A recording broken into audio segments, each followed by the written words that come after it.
warahmatullahi wabarakatuh.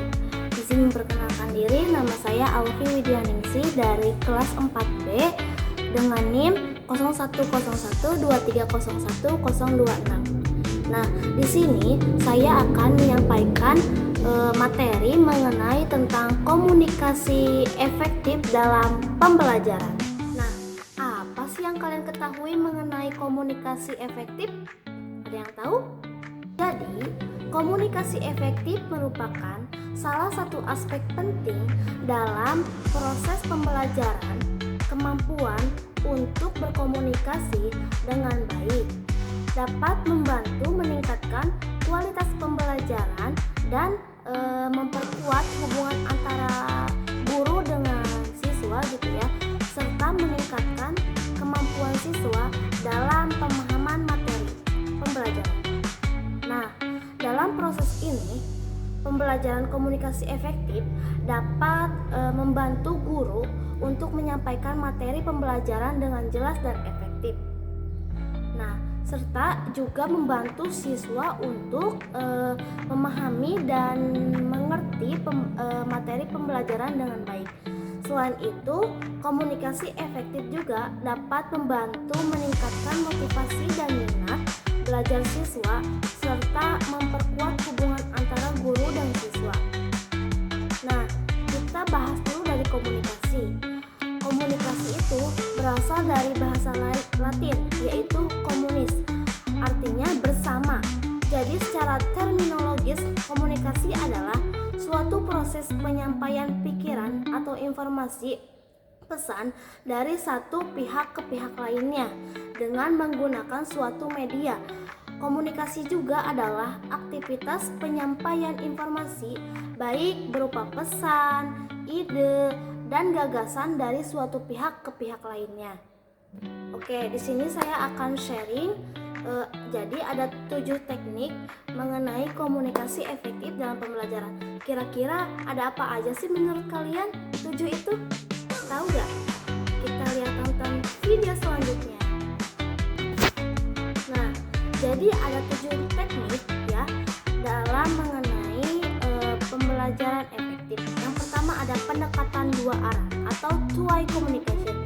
Nah, salah satu teknik ini yang sering kita terlupakan dalam komunikasi pembelajaran ini adalah komunikasi dua arah. Karena banyak pengajar yang terlalu fokus dan lebih sehat tanpa memberi kesempatan si pelajar untuk berbicara. Padahal kan komunikasi itu seharusnya saling memberikan feedback gitu ya, bukan hanya monolog doang gitu. Jadi seharusnya dua arah itu sangat penting. Dengan menggunakan komunikasi dua arah ini, berarti kamu gak hanya menyampaikan materi, tapi juga memberikan kesempatan bagi pelajar untuk bertanya dan memberi pendapat atau bahkan mengajukan masalah yang mereka hadapi. Nah, yang kedua ada mendengarkan aktif atau active listening. Jadi, mendengar aktif itu adalah teknik komunikasi yang sangat penting loh dalam pembelajaran. Nah, saat mendengarkan secara aktif, kamu gak hanya mendengarkan kata-katanya saja, tapi juga harus mencoba memahami konteks isi tersebut, perasaan dan niat yang ada di balik ucapan si pelajar. Nah, pelajar atau siswa mungkin punya keraguan atau kebingungan gitu ya tentang materi yang sedang dipelajari. Maka mendengarlah mereka dengan sesama akan membantu mengidentifikasi kesulitan yang mereka hadapi dan biasanya memberikan penjelasan yang lebih jelas atau bahkan memberikan umpan balik yang lebih konstruktif. Nah, yang ketiga itu ada memberikan umpan balik yang konstruktif atau konstruktif feedback ya. Memberikan umpan balik itu lebih dari sekedar memberi penilaian atau pekerjaan atau bisa sering disebut jawaban seseorang.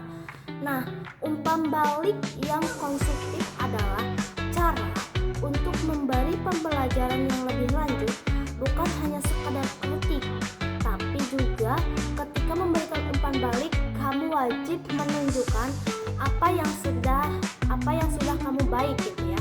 Apa yang perlu diperbaiki dan bagaimana cara kita memperbaikinya.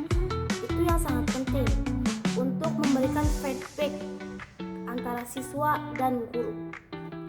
Nah, lanjut yang keempat itu ada menggunakan bahasa yang sederhana dan jelas atau clear and simple language. Jadi lebih jelas gitu.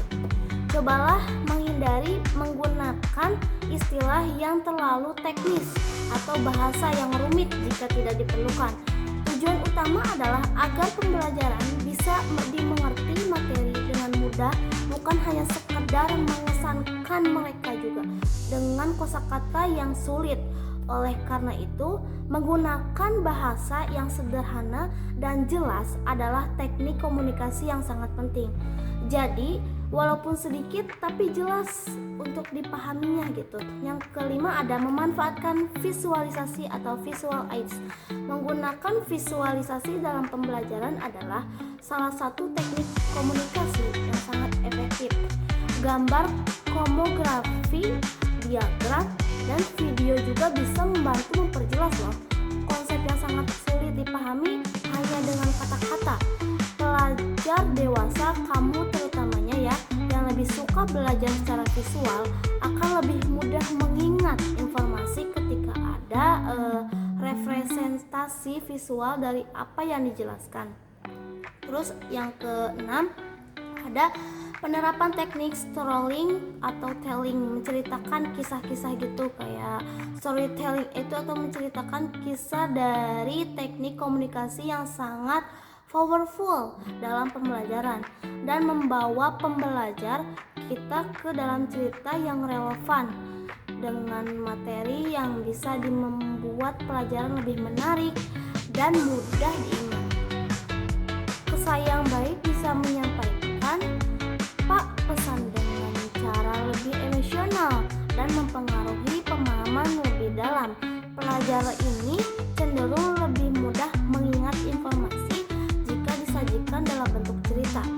Nah, cerita memberi konteks, emosi, dan situasi nyata yang membuat materi lebih hidup dan lebih relatable.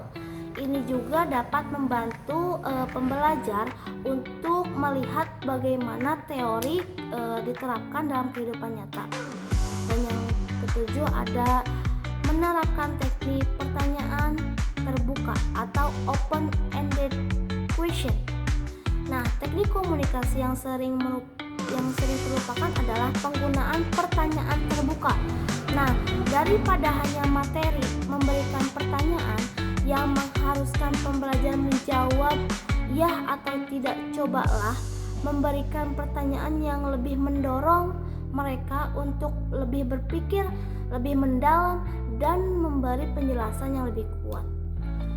Nah, jadi ada 7 komunikasi efektif dalam pembelajaran. Yang pertama ada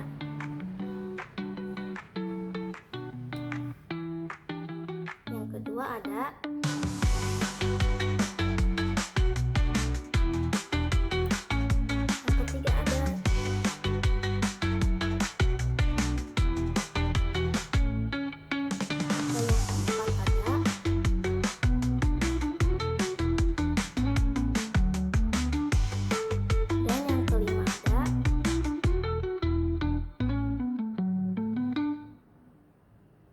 yang keenam juga ada, dan yang terakhir 7 juga ada. Oke, mungkin cukup itu saja dari saya. Mohon maaf apabila ada kekurangannya. Wassalamualaikum warahmatullahi wabarakatuh.